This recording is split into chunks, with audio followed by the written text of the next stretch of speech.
Always check your plastic before you spray, because if you don't, you could ruin your day.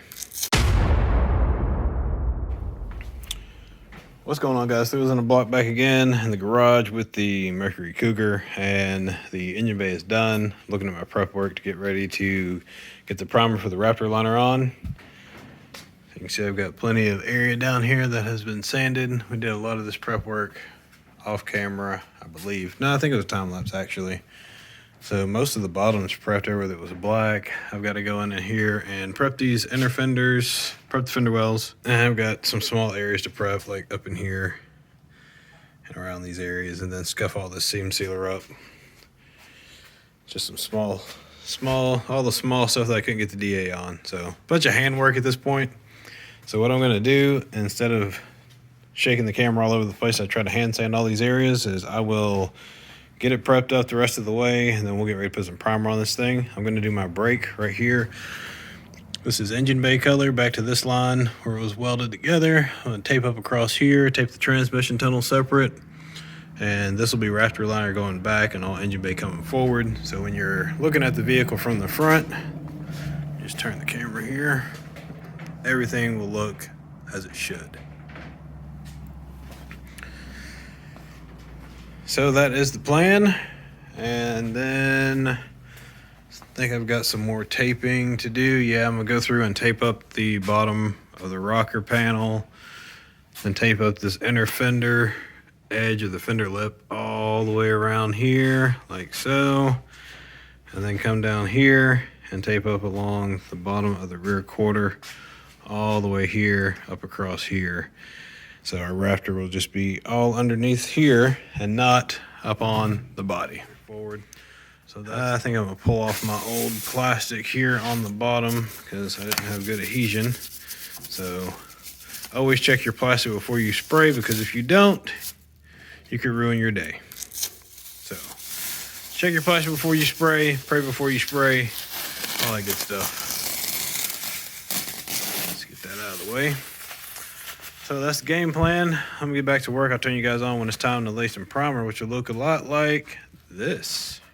So I have taped up, as you can see, got the body taped up pretty much everywhere where I want it taped up at. And I think I actually got a little bit of taping to do here actually, because we're gonna leave this the engine bay color. Then Raptor's gonna be here. Got a little bit of prep work to do. We're gonna scuff this area up. I'm actually gonna take care of that scuffing while this primer is curing or off-gassing. So underneath the base here, you see I've prepped all of the replacement panel. This is a replacement floor pan, basically from the firewall to the back of the car. And it comes in a EDPM primer, I believe. So all of that has been scuffed, and we'll get epoxy primer over top of that. So we can make sure we get good bondage to the Raptor Liner. You could scuff it and spray directly on this. However, primer is recommended. So that's what we're doing. The engine bay is done and it is wrapped. Everything wrapped up there. You can see Crossmember wrap, all that kind of fun stuff there. Raptor Liner will start from the front, come to the back, tuck up underneath here. And the fender wells, also gonna Raptor line the trunk as well. And that should take care of it. The other areas we're going to take care of primer will be anywhere where there's seam sealer, because you do want to prime over your seam sealer before you apply Raptor Liner. That is recommended. So that's what we're going to do. I'll be using an epoxy DTM primer to prime all of these areas, and then once the primer is cured out for about 30 minutes, we'll be ready to go ahead and shoot our Raptor.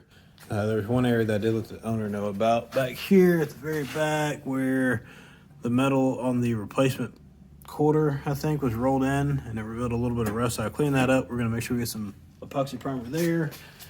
And I think that was the only spot. There may have been a couple other small areas, but we'll prime all those areas out. So anything that you see that's green or black and not gray is going to be primered. Basically all of it. And so I got everything scuffed up so we can prime it all. I think we are ready to go. I got a little bit of scuff work to do right there, actually. So let me finish scuffing things up, and I'll get some primer in the gun, and we'll get on the bottom of this thing.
epoxy primer is on. Laid on really nice. Mark 1 does a good job. It's the Refinish Pro that I used. And this was Omni PPG primer. So, oh yeah, you guys want to see the underside of the car? Let me flip this thing back up. So, there's the underside, and man, that looks good.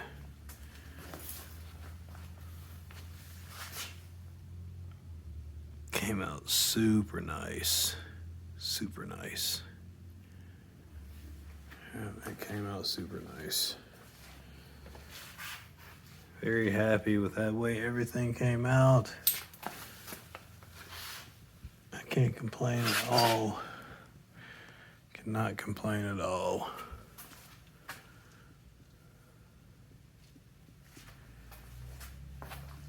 Came out super nice.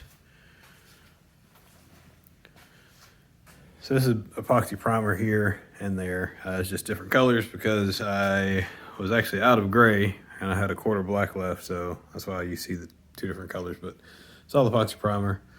I did some scuff work here. I got to go in and just scuff the rest of this area across here and there and up in there and over here. Get all this scuffed up, and then once it's scuffed up, and then I got to tape the back side of here, and we'll be ready to put some Raptor Liner on. So we are almost there. And that is looking good. Love when a plan comes together. All right, I'll grab some tape and tape up a few more things, and then get ready to check all of my bolt holes. Like these up here. I get some 5/16 bolts and put in these. My reason for that is so we don't get Raptor Liner in there. And then you have to retap those holes. I think I already took care of the seat belt holes underneath here. There's one there, one there. Got a couple down there I need to take care of. Got that one. I got to put a bolt in that one. And I think that those are the only threaded holes. So not a whole lot, but that'll keep everything from getting all clogged full of the Raptor Liner. Make it nice and easy when it comes time for reassembly.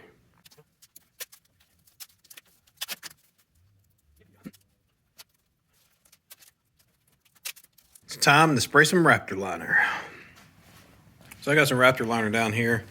This is pretty easy to use. Basically, you just add some activator. There's a screw-in gun that goes on the top. We'll attach to an air hose, kind of like that one right there. And we'll spray it on the bottom of the vehicle. I've had this sitting in the garage in front of my heater because it's like 27 degrees last night, so the garage has been heated up. And I heated up this Raptor Liner just so it moves around. So, I don't know if you can hear that or not, but it's moving. And first thing this morning, it was not moving very well. So, if you're in a cold climate, or if it's cold where you're at because of the seasons, be sure to either put this stuff in your house or somewhere where it's warm before you put it on your vehicle. It'll make your life a lot easier. With that said, let's get to work. For 8 ounces of hardener. Comes this little mixing cup. 8 ounce line. It's right there. We'll fill that up. And put the 8 ounces into the container of Raptor Liner. Then you'll agitate it for 2 minutes. Let's go ahead and tell you, if you have a good idea of your area of coverage, go ahead and mix up a few of these. That'll keep you from having to stop and mix while your gun is loaded.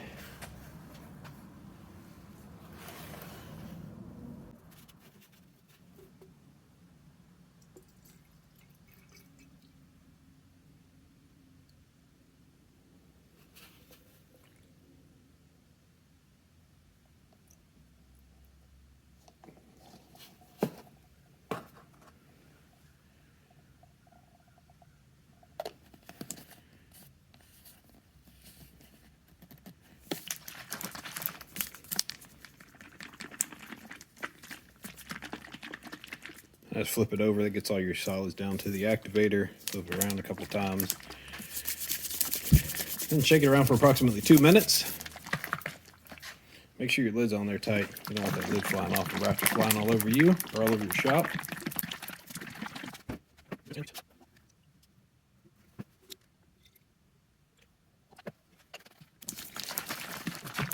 also recommend that you wear gloves. You can shake 2 at a time also. But yeah, definitely wear gloves. And a spray suit, because this stuff is going to get everywhere. It'll get all over you, all over your clothes. So if you have a spray suit or some old clothes you don't care about that, you definitely want to put those on. Protect your hair, if you have hair. Sorry, block. Go ahead and go over gun assembly while we're here. This is your gun. A long wand there.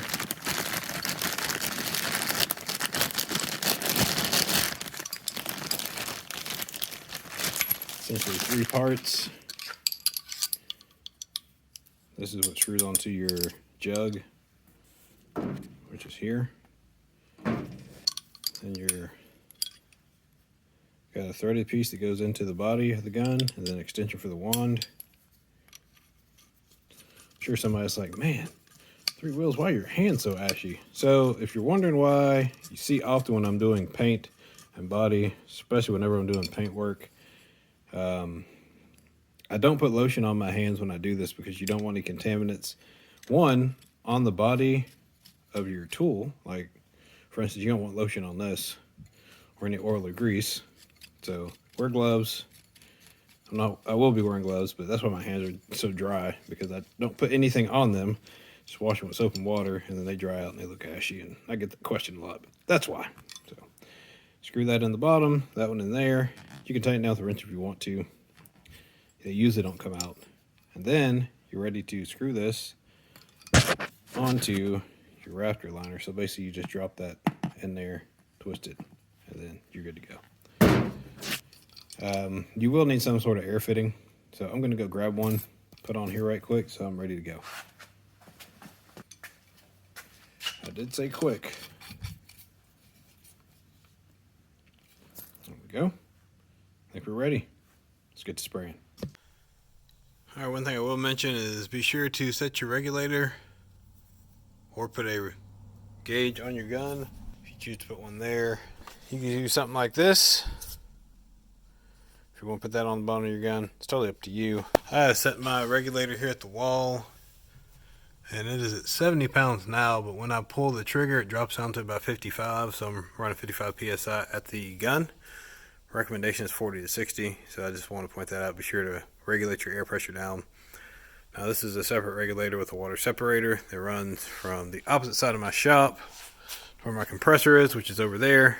So I've got a tank, a separate water tank, a double filter there, and then another double filter, and then it goes up over the top of the shop, drops back down to this side with yet another filter, and then it comes out. So I'm regulating the pressure down here. It's 160 at the tank, and it's about 70 here, and when you pull the trigger, the air pressure is about 55 PSI.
We got our Raptor on.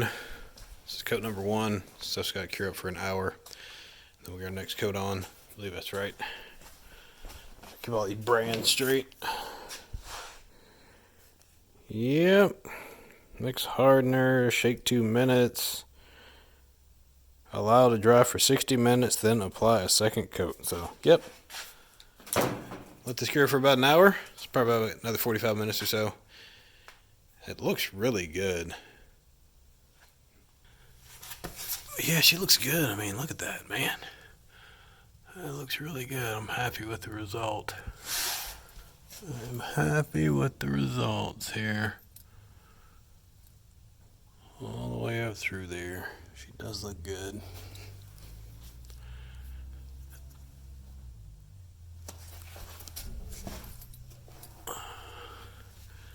Making sure I didn't miss any areas, but yeah. See, I got all down in there, all up underneath the light panel. So I'll hit the very top of the trunk lip right up in there on my last pass. That's a low contact area, so just be for sound deadening, but that will work just fine. Yeah, buddy, she looks good. Looks good. Oh man, my floor's all sticky now.